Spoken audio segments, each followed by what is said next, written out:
ఏం కావాలన్నా నేను చెత్తపట్టు ఇప్పుడు చెప్పేస్తా పిల్లలతో పాడు పాడవా పాడవా నువ్వు ఎవరిలో కలవవా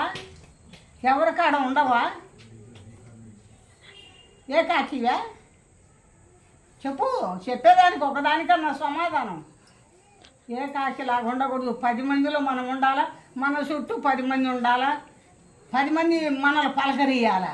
ఏ కాకిలాగా ఉంటే నోరు మూసుకొని ఏముంది మనకు ఇప్పుడు నేను ఊళ్ళో లేనని 100 మంది చెప్పారు యాడికి పోయిందంటే అక్కడ ఎలక తెలుగుదేశం సుబ్బమ్మ ఊళ్ళో లేదంటే ఎటు పోయిందో పూకారులు అయిపోయారంట ఎటు అడిగిపోతే ఏదో నాయకుడు వాళ్ళకన్నా నాయకుడు కన్నా ఉంటారు పని మీద పోయి ఉంటుంది అన్నారు కాబట్టి నువ్వు మాట్లాడవా నువ్వు నాతో మాట్లాడవా మాట్లాడు చెప్పు ఆమెతోనే చెప్పు